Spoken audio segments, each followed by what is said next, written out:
السلام علیکم دوستوں، welcome to classic entertainment channel. کیسے ہیں آپ سب؟ ہم امید کرتے ہیں کہ آپ انجوائے کریں گے اپنے دن کو بھرپور طریقے کے ساتھ۔ ہم آج آپ کے لیے آپ کے دن کو مزید خوشگوار بنانے کے لیے لے کر آ گئے ہیں سلسلہ وار ناول میرے سامنے والی کھڑکی کی ایپیسوڈ 3، جس کو آپ کے لیے تحریر کر رہی ہیں فریال خان۔ تو پھر دیر نہیں کرتے، جلدی سے چلتے ہیں ناول کی طرف۔ مگر اس سے پہلے اگر آپ نے ابھی تک ہمارے چینل کو لائک اور سبسکرائب نہیں کیا تو اس کو سبسکرائب کریں، آئیکن بٹن دبائیں تاکہ ہماری نئی اور معیاری ویڈیوز آپ کو سب سے پہلے دیکھنے کو ملے۔ تو پھر چلتے ہیں میرے سامنے والی کھڑکی کی ایپیسوڈ 3 کی طرف۔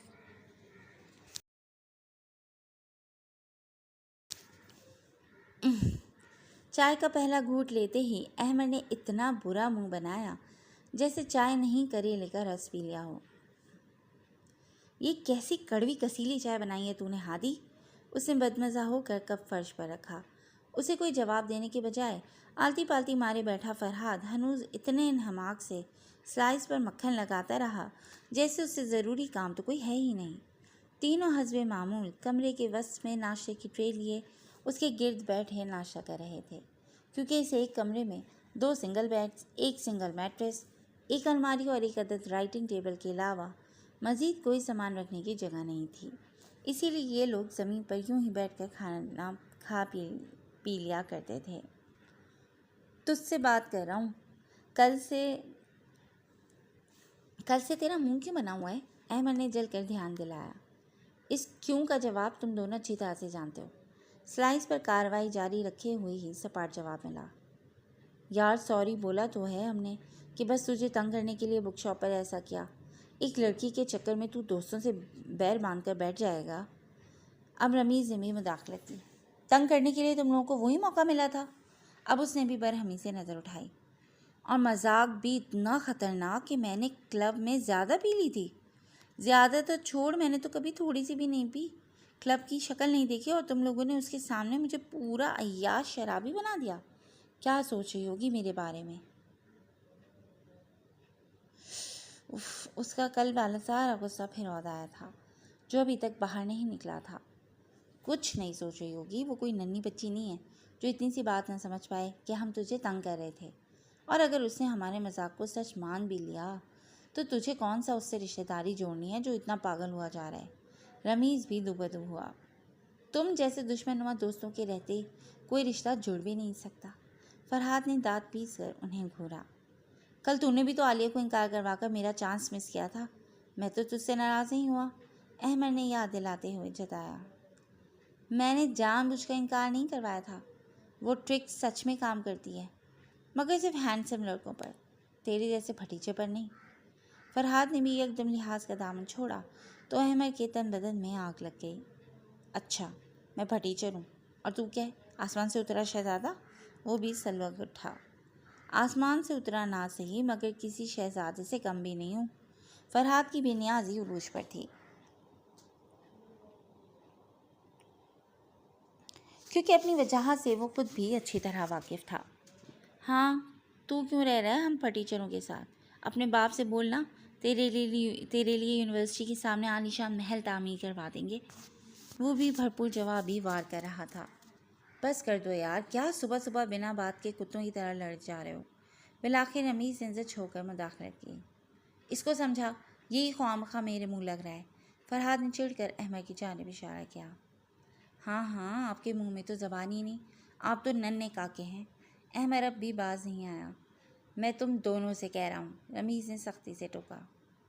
اچھا خاصا 3 سال سے یہاں سکون سے رہ رہے تھے، یہ آخری سال کے کچھ مہینے رہ گئے ہیں، پھر ہمیں اپنے اپنے گھر لوٹنا ہے تو یہ کچھ وقت بھی سکون سے گزار لو۔ لیکن نہیں، جب سے سامنے وہ فیملی شفٹ ہوئی ہے تب سے ان کے سوا کچھ سوچتا ہی نہیں تم دونوں کو۔ رمیز نے دونوں کی خوب خبر لی۔ یار تو 3 سال بعد جا کر یہاں کوئی ایسا چہرہ دکھا ہے جسے واقعی دیکھنے کا دل کرتا ہے، ورنہ تو ہر اس دوسرے گھر میں کوئی خران آنٹی ہی دیکھتی نظر آئی ہیں۔ فرحاد بھی ڈھٹائی پر قائم تھا۔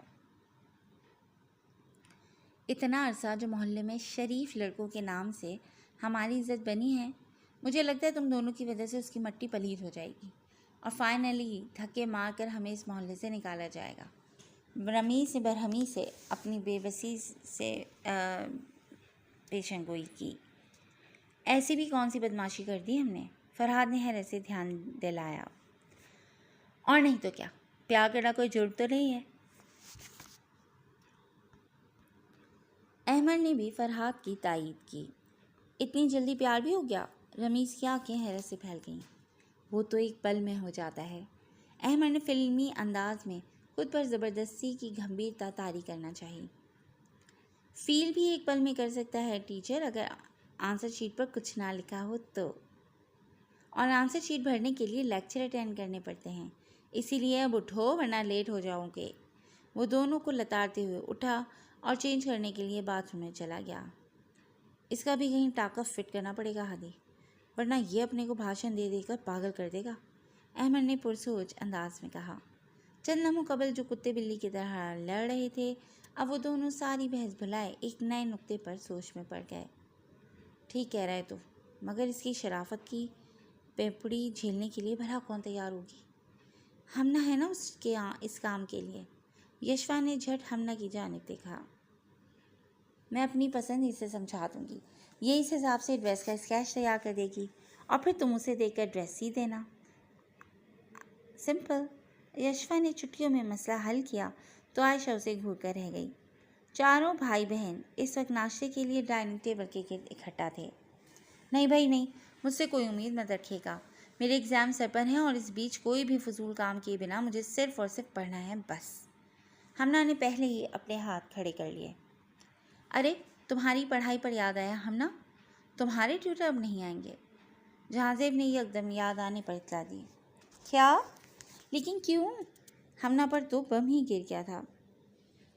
ان کی فل ٹائم کہیں جاب لگ گئی ہے، اسی لیے انہوں نے پارٹ ٹائم ٹیوشن چھوڑ دی ہے۔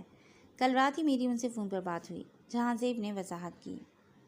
یہ کیا بات ہوئی بھیا، اب میں کیا کروں گی، میرے ایگزام تو بہت نزدیک آ گئے ہیں۔ ہمنا بری طرح متفکر ہو گئی تھی، کیونکہ یہ اس کے لیے معمولی بات نہیں تھی۔ تم پریشان مت ہو، میں جلد ہی تمہارے لیے کوئی نیا ٹیوٹر ڈھونڈتا ہوں، اس نے پیار سے بہن کو تسلی دی۔ پلیز جلدی کیجیے گا بھیا، ورنہ بہت مسئلہ ہو جائے گا۔ اس کی فکر ہنوز کم نہیں ہوئی تھی، اور ہوتی بھی کیسے، پڑھائی کے معاملے میں وہ بہت حساس جو تھی۔ تھوڑی ریس دے لے بائک کو ہادی، سب سے پیچھے بیٹھے رمیز نے کوئی تیسری بار کوفت سے حکم دیا۔ یہ بائک ہے، اس میں اتنی اسپیڈ ہوتی ہے، زیادہ جلدی ہے نا یوں نہیں پہنچے گی تو راکٹ خرید لے، اس پر بیٹھ کر چلا جائے گا۔ بائک چلاتے فرحاد نے بھی ذرا سی گردن موڑ کر جھلاتے ہوئے اسے سنائی۔ ہادی سامنے دیکھ، بیچ میں بیٹھا احمد یکدم چلایا۔ تینوں نے فوری سامنے دیکھا، لیکن تب تک ان کی بائک کا تصادم سامنے موجود سفید میرا کار سے ہو گیا تھا، جس کے ڈرائیور نے گاڑی ہلکی کر کے روک دی تھی۔ لیکن فرحاد بروقت دیکھ کر بریک نہیں لگا پایا تھا۔ گاڑی کے ریئر بمپر پر اچھا خاصا ڈینٹ آ گیا تھا۔ مارے گئے، احمد کی تو ہوائیاں اڑ گئی تھیں، اور یہی حال باقی دونوں کا تھا۔ کار کا ڈرائیور بن بادل برسات جیسا ان پر گرجنے کے لیے فوری کار سے باہر آیا تھا، جو اور کوئی نہیں بلکہ جہانزیب تھا۔ لیکن لمحے کے ہزارویں حصے میں فرحاد بائک وہاں سے بھگا لے گیا، جس کے باعث جہانزیب انہیں ٹھیک طرح دیکھ بھی نہیں پایا، اور ایسا ہی کچھ ان لوگوں کے ساتھ ہوا تھا جو خود کو بچانے کی عجلت میں جہانزیب کو نہیں پہچان پائے تھے۔ کیا کر رہا ہے، بائک کیوں بھگا رہا ہے؟ احمد نے ناسمجھی سے سوال کیا۔ دیکھنا چاہ رہا ہوں کہ اس میں اڑنے کا فیچر ہے بھی یا نہیں۔ اس کی بات پر فرحاد سلگ کر رہ گیا۔ یار بھاگنا ٹھیک نہیں ہے، ہم رک کر اسے سوری بول دیتے ہیں۔ رمیز کو بھی یہ ٹھیک نہ لگا۔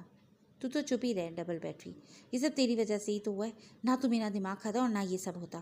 فرحاد نے الٹا اسے لتاڑا۔ ٹھیک ہے نہیں بولتا، مگر ایک بات سن لے۔ کیا؟ وہ گاڑی والا ہمارے پیچھے ہی آ رہا ہے۔ رمیز کی اطلاع دونوں پر بجلی بن کر گری، جبکہ جہانزیب واقعی پوری رفتار کے ساتھ کار ڈرائیو کرتا ان کے پیچھے آ رہا تھا۔ یار یہ تو پرسنلی ہو گیا، بائک بھگا دی ہادی، بائک بھگا۔ احمد نے گھبرا کر اس کے کندھے پر ہاتھ مارا۔ ہاں تو ابھی کیا بائک پارکنگ میں کھڑی ہے؟ اس کی باتوں سے وہ مزید زچ ہو رہا تھا۔ جہانزیب ان لوگوں کے بے حد قریب پہنچ چکا تھا، لیکن وہیں سگنل بند ہونے پر جب گاڑیاں رکیں تو ٹریفک جام ہو گیا، جس کے باعث جہانزیب کو بریک لگانا پڑا۔ لیکن فرحاد سگنل پر رکتی گاڑیوں کی اوورٹیکنگ کرتا اسی رفتار کے ساتھ سگنل توڑ کر نکلا، اور تھوڑی ہی دیر میں اس کی دست سے دور نکل آیا۔ زندگی میں پہلی بار ٹریفک جام اتنا اچھا لگا ہے۔ رمیز نے پیچھے دیکھتے ہوئے شکر کی سانس لی۔ شاباش میرے چیتے۔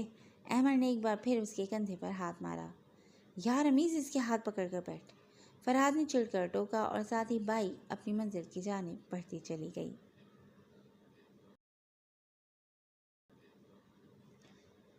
پتہ ہے جوانی میں میرے بال بھی تمہاری طرح تھے لمبے۔ پورے خاندان میں میرے جیسے بال کسی کے نہیں تھے۔ سچ کہوں تو تمہیں دیکھ کر مجھے اپنی جوانی یاد آ گئی۔ لاؤنج کے سنگل صوفے پر بیٹھی عفت آنٹی اپنی دھن میں بول کر خود ہی تالی مار کر ہنسنے لگی۔ عائشہ نے صرف مسکرانے پر اکتفا کیا، جو جدید طرز کے اوپن کچن کاؤنٹر پر سبزی کاٹتی کھانا بنا رہی تھی اور ساتھ ساتھ ان سے بات بھی کرتی جا رہی تھی۔ نزدیکی ویل چیئر پر بیٹھی ہمنا چپ چاپ اسکیچنگ کرنے میں مصروف تھی، جبکہ یشوا نے اپنا ناول چھوڑ کر کمرے سے باہر آنے کی زحمت نہیں کی۔ تمہیں کیا ہوا بچے؟ اتنے چپ چپ ہو، کوئی مسئلہ ہے تو مجھے بتاؤ۔ وہ پھر ہمنا کی جانب متوجہ ہوئیں، جو پہلے ہی انہیں 2-3 بار ٹال چکی تھی۔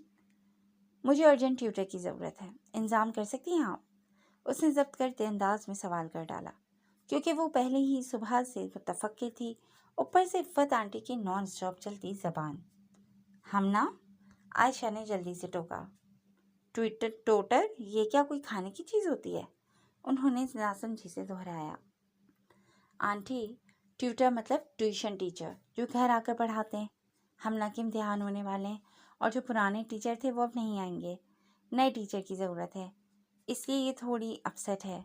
عائشہ نے مختصر وضاحت کر کے انہیں بات سمجھائی تو وہ بھی سوچ میں پڑ گئیں، جبکہ ہمنا سر جھٹک کر دوبارہ اسکیچنگ کی جانب متوجہ ہو گئی۔ ایسا ایک بندہ ہے میری نظر میں جو تمہاری بہن کو ٹیوشن دے سکتا ہے۔ ان کی غیر متوقع بات پر دونوں نے چونک کر انہیں دیکھا۔ کون ہے؟ یک زبان سوال آیا۔ رمیز نام ہے اس کا، پچھلے 3 سال سے میرے یہاں رہ رہا ہے۔ اس کی فیملی میں والدین اور ایک پھپھو ہیں جو ملتان میں رہتے ہیں۔ بہت شریف اور ذہین بچہ ہے۔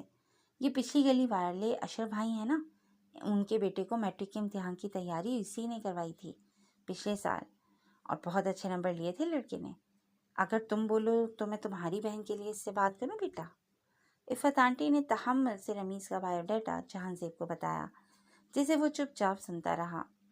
دونوں اس وقت ڈرائنگ روم کے سنگل صوفوں پر آمنے سامنے بیٹھے ہوئے تھے۔ جہان زیب کے آفس سے لوٹتے ہی ہمنا نے اس کے سامنے عفت آنٹی کی پیشکش رکھ دی تھی، جسے سن کر اب اس نے آنٹی کو براہ راست بات کرنے کے لیے گھر بلایا تھا۔ ٹھیک ہے، کل سنڈے ہے، میں گھر پر ہی رہوں گا۔ آپ اس لڑکے کو کہیے گا ٹھیک 4 بجے یہاں آ کر مجھ سے ملے، اور ساتھ ہی اپنے پچھلے تعلیمی سرٹیفکیٹس بھی لے کر آئے۔ اس سے مل کر میں کوئی فائنل فیصلہ کروں گا۔ اس نے سنجیدگی سے جواب دیا۔ ٹھیک ہے بیٹا، فرما برداری سے جواب آیا۔ کم گو اور سنجیدہ سے جہاں زیب کی شخصیت میں ایک انوکھا سا ہی روب تھا کہ کوئی بات نہ ہوتے ہوئے بھی لوگ اس کے سامنے عاجزی اختیار کر جاتے تھے، پھر چاہے وہ بنا لحاظ کے فر بولنے والی عفت آنٹی ہی کیوں نہ ہو۔ یار، یہ کار بالکل اس کار کی جیسی لگ رہی ہے نا جو ہم نے صبح ٹھوکی تھی؟ فرحاد نے جہان زیب کے گھر کے باہر کھڑی سفید میرا کو دیکھتے ہوئے تجزیہ کیا۔ ہاں، اور دیکھ، اس کے پیچھے بھی ڈینٹ پڑا ہے۔ رمیز کا انداز بھی تائیدی تھا۔ دونوں کہیں سے واپس گھر لوٹے تھے، مگر اندر جانے سے قبل گاڑی دیکھ کر رک گئے۔ کہیں یہ وہی گاڑی تو نہیں؟ لمحے کے 1000ویں حصے میں دونوں نے یک زبان کہہ کر ایک دوسرے کو دیکھا۔ اس بات کی تصدیق کے لیے وہ لوگ گاڑی کے پاس آئے اور پچھلے حصے کا بغور معائنہ کرنے کے بعد شک کی تصدیق ہو گئی۔ او نو، ہم نے اس ہٹلر کی گاڑی ٹھوکی ہے۔ رمیز دبی دبی آواز سے پریشان ہوا۔ جہاں زیب کے لیے دبے رہنے والی سنجیدہ طبیعت کے پیش نظر ان لوگوں نے اسے خواہ مخواہ ہی ہٹلر کا لقب دے دیا تھا۔ فرحاد نے فوری اس کے منہ پر ہاتھ رکھا اور اسے لے کر گھر کے اندر چلا گیا۔ اس جبر چوری گھر کے 2 دروازے تھے۔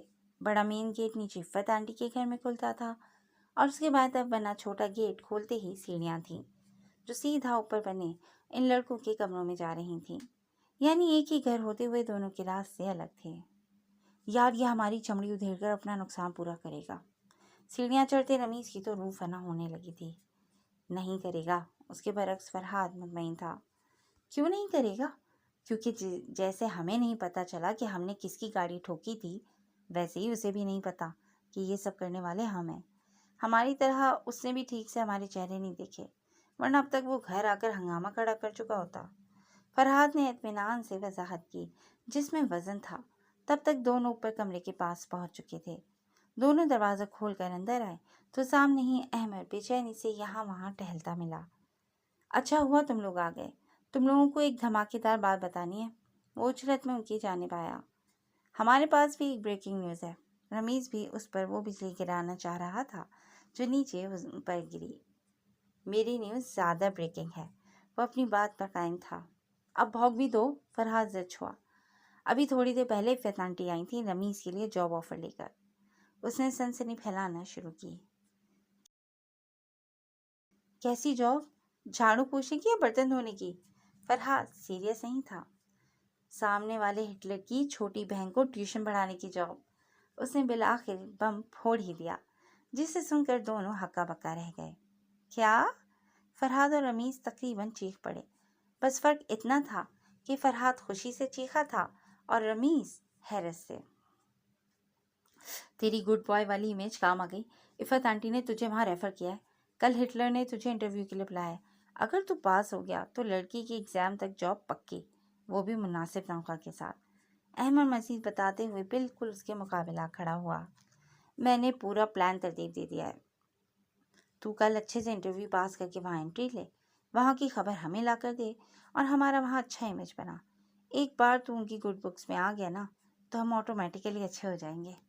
احمد نے اسے کندھوں سے تھام کر پورا لایا عمل سمجھایا۔ مست پلان ہے، فرحاد نے متاثر کن انداز میں کہا۔ کیا مست پلان ہے؟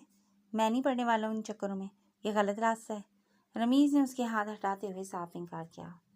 کچھ غلط نہیں ہے یار، لوگ تو دوستوں کے لیے جان تک دے دیتے ہیں، تو اتنا نہیں کر سکتا؟ فرحاد نے ایموشنل بلیک میلنگ کرنا چاہی۔ جان تو میری ویسے بھی جائے گی اس ہٹلر کے ہاتھوں، اگر اسے تم لوگوں کے ارادوں کی بھنک بھی پڑ گئی۔ اس نے پہلی ہی پیشن گوئی کر ڈالی۔ اسے یہ سب بتائے گا کون؟ صرف ہم تینوں ہی اس بارے میں جانتے ہیں اور ہم خود جا کر تو اسے بتانے سے رہے۔ احمد نے اس خدشے کی بنیاد گرائی تو وہ چند لمحوں کے لیے خاموش ہو گیا۔ یار مجھے یہ سب ٹھیک نہیں لگ رہا، میں نہیں کر سکوں گا، وہ متفکر سا کہتے ہوئے اپنے سنگل بیڈ پر بیٹھ گیا۔ احمد اور فرحاد نے پہلے ایک دوسرے کو دیکھا اور پھر خود بھی آ کر اس کے دائیں بائیں بیٹھ گئے۔ دیکھ، تو ویسے بھی تو کوئی پارٹ ٹائم جاب ڈھونڈ رہا تھا نا، تاکہ تھوڑے تھوڑے کر کے اپنی پھپھو کو وہ پیسے لوٹا سکے جو بیچاری نے تیرے باپ سے چھپا کر تب تجھے دیے تھے جب تو نے فیس کے پیسے گرا دیے تھے، تو ان کے لیے ہی یہ جاب کر لے۔ فرحاد نے اس کی دکھتی رگ پر ہاتھ رکھا تو وہ اسے دیکھنے لگا۔